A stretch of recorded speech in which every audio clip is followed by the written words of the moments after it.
भगवान आदि शंकराचार्य मुझे और आपको प्रेरणा दे रहे हैं कि संपूर्ण इच्छाओं का परित्याग तो आप नहीं कर पाएंगे, लेकिन इच्छाओं को जितना कम किया जा सके उतनी ही आप चिंता से मुक्त हो सके। इसका अर्थ नहीं है कि आप जगत में कार्य नहीं करेंगे, कार्य करना एक अलग बात है और चिंता करना एक अलग बात है। कार्य करने के बाद आदमी निश्चिंत हो सकता है, 8 घंटे 10 घंटे 15 घंटे जितना आप में शक्ति है, आपने व्यापार किया, उद्योग चलाया, अधिकार का प्रयोग किया, लोगों की सेवा की, ये सब करने के बाद फिर निश्चिंतता कैसे आए?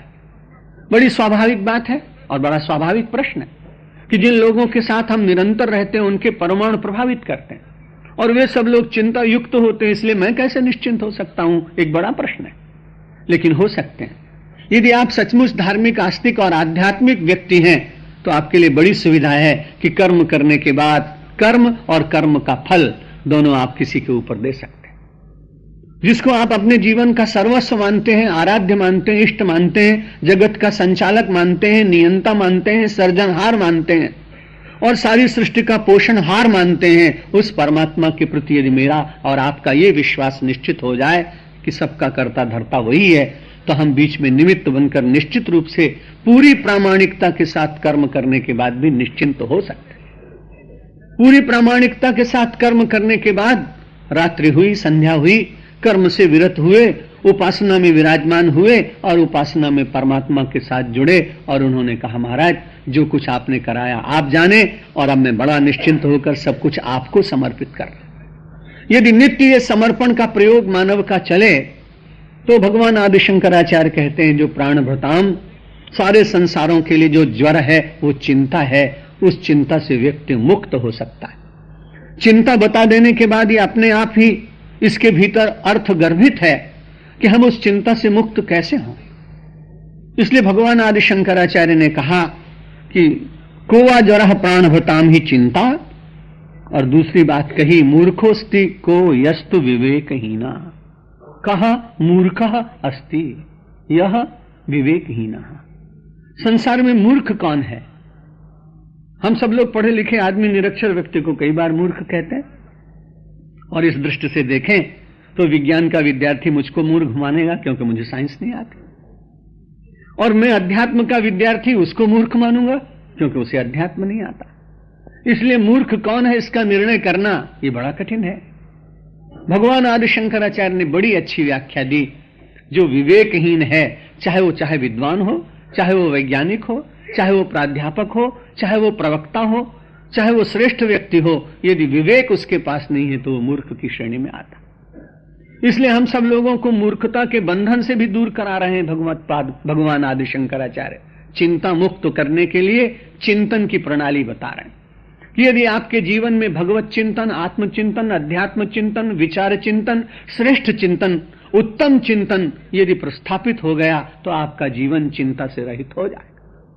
और यदि आपके जीवन में विवेक आ गया तो हमारे जीवन की जड़ता और मूर्खता समाप्त हो जाएगी। संसार में मूर्ख होना किसी को अच्छा लगता ही नहीं, और कभी किसी व्यक्ति को यदि मूर्ख कह दिया जाए और उसके भीतर की जागृति हो जाए तो अपने जीवन में परिवर्तन भी बहुत बड़ा कर पाता है। आपने कालिदास के जीवन के संस्मरण पढ़े होंगे, जिसको कि लोगों ने जानबूझकर विद्युत्तमा के साथ में परिणय कराया, क्योंकि जितने विद्वान थे वो सब पराजित हो चुके थे विद्युत्तमा से, और पराजित होने के कारण वो ढूंढ रहे थे कोई ऐसा व्यक्ति मिल जाए जो सारे जीवन इसको तंग करे।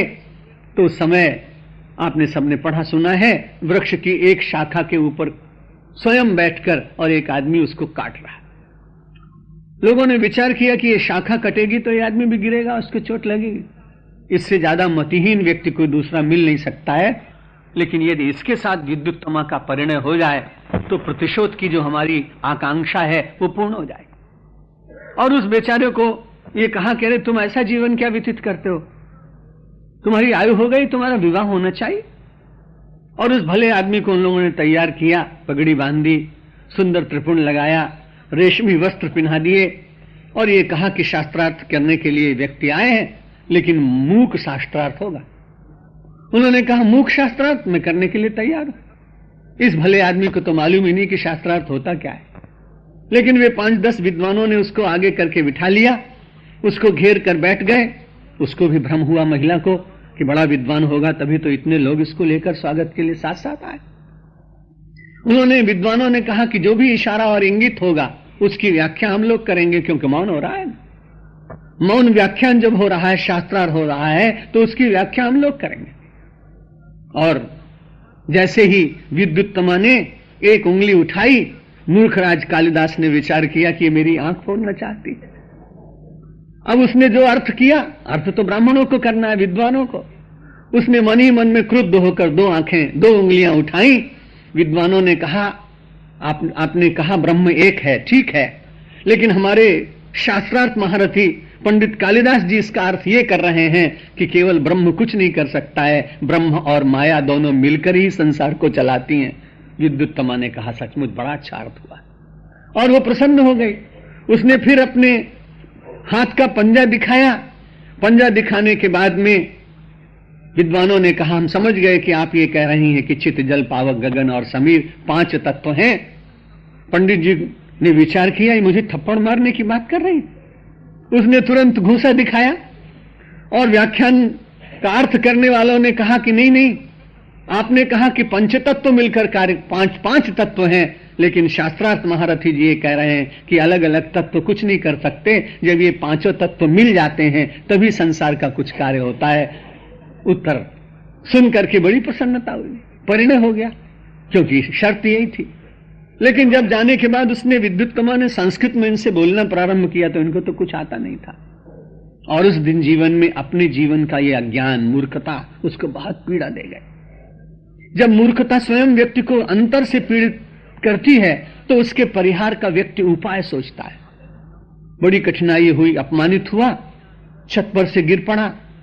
कथा ऐसी है कि नीचे गिरने पर जहां वो गिरे वहां एक सरस्वती का मंदिर था, और पीड़ा के कारण उसके मुंह से ऐंग ऐंग ऐंग निकलने लगा। कुछ न कुछ शब्द निकलता है जब आदमी को व्यथा होती है। सरस्वती का ये बीज मंत्र है ऐंग। मंत्र शास्त्र में उसको, उसका बीज मंत्र माना गया है। अब सरस्वती माता को जानती तो वो सब कुछ होंगे, लेकिन इतनी व्यथा और दुख में जब उसने ऐंग ऐंग ऐंग शब्द का घंटों उच्चारण किया तो मां को ऐसा लगा कि ये तो मेरे बीज मंत्र का उच्चारण कर रहा है, और उसने कृपा करके उनको आशीर्वाद दिया, और वे संस्कृत के महापंडित और कवि बने। यदि मानव के भीतर विवेक न हो तो वो मूर्खता के राज्य में रहता है, और यदि मानव का विवेक जग जाए तो अपनी मूर्खता को स्वयं मिटाने के लिए पुरुषार्थ करता है। मूर्खोस्तु को यस्तु विवेकहीना।